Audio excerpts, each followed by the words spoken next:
what else do we need to consider when you're thinking about, is ABM a good fit for, for me, if I'm thinking from a go-to-market channel perspective? Yeah.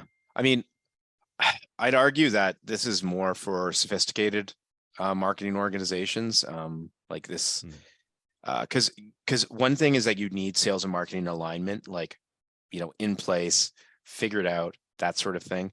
As well, the systems that we're talking about being in place and figured out would be, you need to have your marketing automation figured out. You need to have your CRM figured out. You need to have a strong Yeah. digital marketer to sort of have hands on the keyboard for this thing, or a strong agency partner potentially.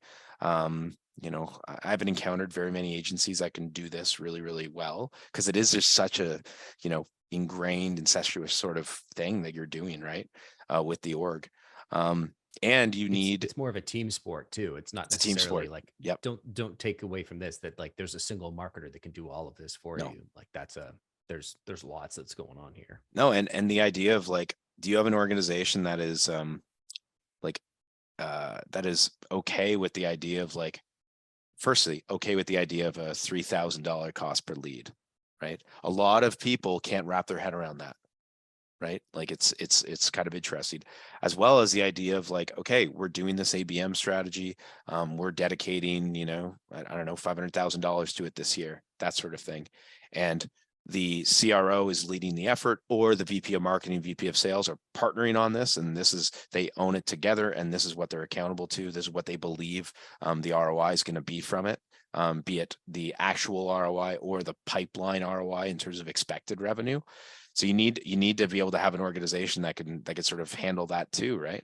And leaders that are mature enough to sort of share a goal, which most of the time I don't recommend, but in this case, it's kind of the only option.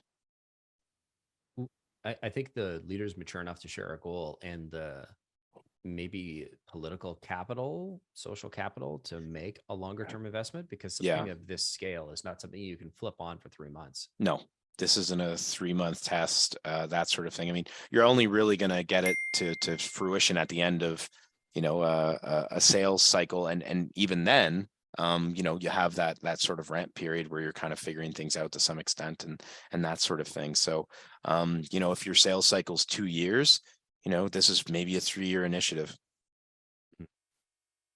Side question, and I can't Yep. remember if we covered this or if this is from a previous conversation I've had elsewhere.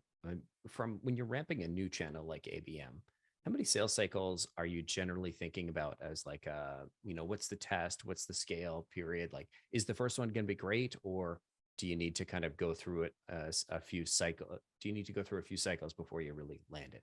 Yeah. Well, I mean, the thing about this is you don't get away from the leading indicator KPIs that you're accountable to and you're optimizing against on a daily basis, weekly basis, that sort of thing, right?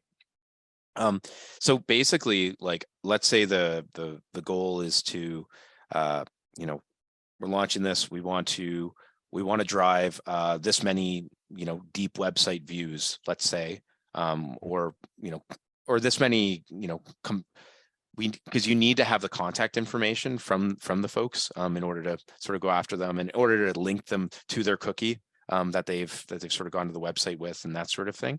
So it's almost like, it's the okay, we're willing to pay $1,000 for a good sort of outreach for a salesperson to do, right? So essentially, they know who this person is. They are able to contact them. They know that they've been to the website and have gone 3 pages deep, let's say, for example, right? We're willing to pay $1,000 for that, because 1 out of 3 of those will become a lead and we will be able to reach out to them effectively, and that sort of thing. So basically, like, you want to be able to monitor what's going on with that, because the precursor to a 3-page website visit and that sort of thing is, okay, are they actually clicking through on the ad? Are they not clicking through on the ad? Where are we sort of going right, going wrong? And then they come to the site. Are they bouncing? Are they not bouncing? And that sort of thing. So you're optimizing against those things. So Mhm. you should see improvement in the leading indicators. I would say month over month over month over month. That's what you should be hoping for, right? Or I shouldn't say hoping for. That's what you're holding that digital marketer accountable to, is that kind of stuff. And if they're doing their job right, the first month should be the worst month. Right? And they're improving and optimizing based on the results that are coming across.